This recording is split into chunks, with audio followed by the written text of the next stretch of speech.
चलिए, तो आज मैं कट ऑफ के ऊपर बात करने वाला हूं और इसके लिए मैंने बिग डेटा एनालिसिस का इस्तेमाल किया है और साथ में मैंने आर्टिफिशियल इंटेलिजेंस का भी यूज़ किया है और इसमें मैंने बहुत सारे डेटा को उठाया है। ख़ास करके इस बार जो बीपीएससी ने जो टीचर का जो एग्ज़ाम लिया था और वहाँ जो रिज़ल्ट दिया उसके अकॉर्डिंग मैंने देखा।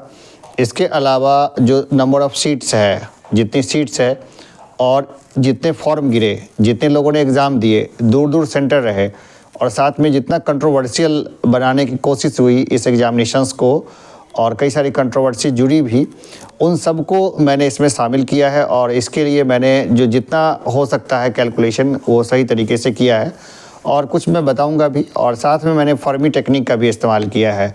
उसके अकॉर्डिंग अगर गलत नहीं हूँ तो क्या है कि कोई एक्सपेक्टेशन करना तो वैसे भी बहुत मुश्किल होता है, लेकिन अगर गलत नहीं हूँ तो जो सामान्य वर्ग है उसका कट ऑफ जाएगा 85 जाएगा। सामान्य वर्ग का कट ऑफ जो है, महिला वाले को उसी में जो है 3 से 5 नंबर कम कर दीजिए। ईडब्ल्यूएस का जो है वो फिर 5 नंबर उसका कम कर दीजिए, जो भी अपना खुद का कैलकुलेशन कीजिए। इसके बाद ओबीसी का 3 नंबर के करीब उसका ही कम करिए, 3 से 5 नंबर कम करिए क्योंकि उनका कट ऑफ अब नीचे नहीं जाता है। इसके अलावा जो ओबीसी हो गया, ईबीसी का उसी हिसाब से कम कर लीजिए, 3 नंबर से 5 नंबर कम कर लीजिए। एससी का 5 नंबर कम कर लीजिए। इस हिसाब से जो है वो कट ऑफ जाएगा। तो मैक्सिमम कट ऑफ जो है वो 85 आएगा। और कुछ लोग होंगे, किसी भी वर्ग का हो सकता है, जिनके मार्क्स 100 प्लस जाएंगे, 100 से ऊपर होंगे। ये बहुत अनहोनी नहीं है, लेकिन क्या है ना कि जिस तरह का माहौल बना उस हिसाब से जो है संस्था, और जिस तरह से संस्था की रेपुटेशन भी गिरी और एकदम चरम ठंड में जो एग्ज़ाम लिए गए उसमें बहुत सारे लायक लोग थे, वो एग्ज़ाम देने के लिए निकले ही नहीं। बहुत लोगों को ये उम्मीद थी कि एग्ज़ामिनेशन कैंसिल होगा, तो उन्होंने अपने टिकट कैंसिल करवा लिए थे दिल्ली से। तो इस हिसाब से बहुत सारे जो लोग जो इसमें फ़ाइट करते, वो फाइट से बहुत पहले ही बाहर थे।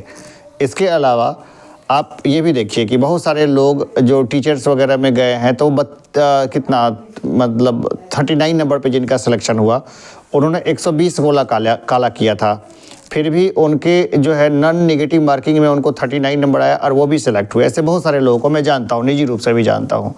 तो उस हिसाब से भी देखिए तो उनका जैसे 1/3 जिस तरह से नेगेटिव मार्किंग थी तो उनका तो नेगेटिव में नंबर हो जाता। तो इसका भी मैंने ध्यान में रखा है और इस हिसाब से मेरा ये कैलकुलेशन है। तो मैं तो ये कहूँगा कि जिसका भी नंबर जो है, और आश्चर्य नहीं कि 32% वाले, जो कितना 48 नंबर होता है, 32% वाले यानी 48 मार्क्स पे भी अगर प्री में किसी का सिलेक्शन हो तो कुछ अनहोनी नहीं मुझे लगेगा। तो ये मेरा खुद का एक्सपेक्टेशन है और बाकी तो सब ऊपर वाले के हाथ में है, यानी ऊपर वाले यानी बीपीएससी और बाकी आयोग का जो हिसाब किताब है उसके हाथ में है। अगर जैसे कि पेपर लीक होता है किसी कारण से, जो जिसकी चांसेस कम ही दिखाई देती है, लेकिन फिर भी पता नहीं चलता, कई बार है ना आंसर वगैरह कई बार बड़े पैमाने पे होता है और हमें बिल्कुल खबर नहीं होती इसके बारे में, तो उस हिसाब से कट ऑफ जो है वो ज़्यादा जाएगा। कई लोग होंगे जो 100 से 105, 110 तक भी जाएंगे, लेकिन उनकी संख्या कितनी होगी? मुश्किल से 20, 30, 40 होगी। 100 तक के रेंज में आने वाले लोग जो होंगे उनकी संख्या 50 हो सकती है, 100 हो सकती है। 90 तक वालों की संख्या कितनी हो सकती है? 1000 के करीब हो सकती है, 2000 हो जाएगी। इसके अलावा 85 तक वालों की संख्या कितनी हो जाएगी? तो ये 10,000 के करीब हो सकती है।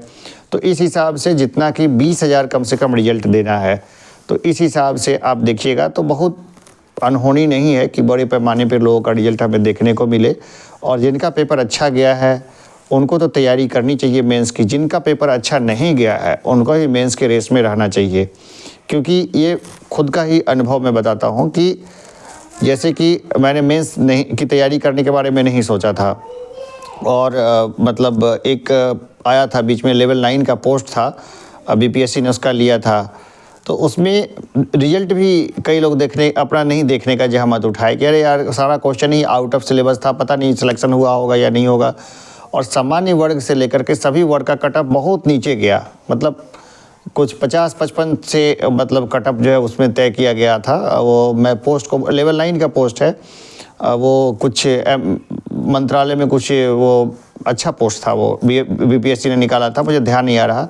तो बहुत लोगों ने उसका रिजल्ट तक नहीं देखा था, लेकिन क्या हुआ कि वो लोग मेंस, किसी का तो मेंस छूट गया, किसी का कुछ हो गया, और आज जो लेवल 9 पे कई सारे लोग हैं जो वहाँ पर हमें देखने को मिलते हैं, जब मैनेजमेंट वगैरह का उसमें कुछ क्वालिफिकेशन वगैरह था, तो बहुत योग्य लोग नहीं है। क्योंकि योग्य लोग जो थे ना, एक तो उनको एग्ज़ाम का पता नहीं चला, एग्ज़ाम का उन्होंने फॉर्म नहीं डाला, दूसरा क्या है, लोग का ध्यान भी नहीं था।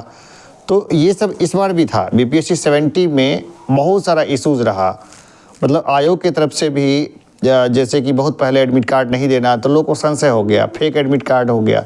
तो बिग डेटा एनालिसिस और आर्टिफिशियल इंटेलिजेंस के जरिए मैंने सब चीज़ों को जो है ना इसमें शामिल किया और इसकी कम्प्लेक्स मैंने कैलकुलेशन की है। और बस यही है कि 60 प्लस जिनके आ रहे हैं, अगर वो कैटेगरी में हैं तो शायद वो मेंस में आ सकते हैं, तो उनको मेंस की तैयारी करनी चाहिए। और अगर सामान्य वर्ग का व्यक्ति है, अगर उसके 80 प्लस है, 85 प्लस है, 90 प्लस है, तब तो जाहिर सी बात है कि रेस में है। और जो क्वेश्चन का जो लेवल था वो बिल्कुल भी बुरा नहीं था, बहुत सारा फैक्चुअल क्वेश्चन था, कॉन्सेप्ट वगैरह नहीं था। और सबसे बड़ी बात है कि 4 ऑप्शन दे करके आयोग ने बहुत अच्छा कर रखा था। लेकिन जहाँ तक मैं कैलकुलेशंस बैठा रहा हूँ उस हिसाब से कोई भी व्यक्ति है 1/3 मार्किंग वाले में, मतलब यूपीएससी का भी आप देख लीजिए जो पैटर्न है और कैलकुलेशन देख लीजिए तो कितने का सेफ रहता है।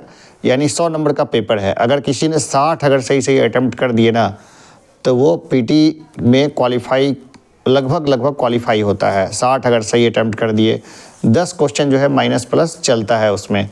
इसी अकॉर्डिंग मैंने भी इस कैलकुलेशन को बैठाया है। बाकी तो अपना देख लीजिए, अब मेंस की तैयारी करना कुछ गलत नहीं है और करना भी चाहिए। चलिए फिर मिलते हैं एक ब्रेक के बाद। बहुत लंबा ब्रेक हो गया है और काफ़ी अच्छी चैनल्स हैं जो अब काफ़ी अच्छा पढ़ा रहे हैं। इस हिसाब से मुझे नहीं लगता कि मुझे बहुत ज़्यादा इस चैनल पे एक्टिव रहना चाहिए। फिर भी अब मैं एक नया सेशन लेने का शुरू करूँगा जिसमें कि जो क्वेश्चन पेपर है, जैसे कि उसका डिस्कशन हो गया या फिर न्यूज़पेपर डिस्कशन हो गया, उसके ज़रिए मैं लगातार जो है वो बना रहूँगा। या फिर पूरी कोर्स है जो फ्री ऑफ कॉस्ट जितनी कोर्स मैं बना सकता हूँ, उस कोर्स को मैं चाहूँगा कि भी धीरे धीरे करके साथ में रखूँ और यहाँ पर भी नए टेक्नोलॉजी को लेकर के आऊँ जो अपने खुद के निजी बेसिस पे होगा।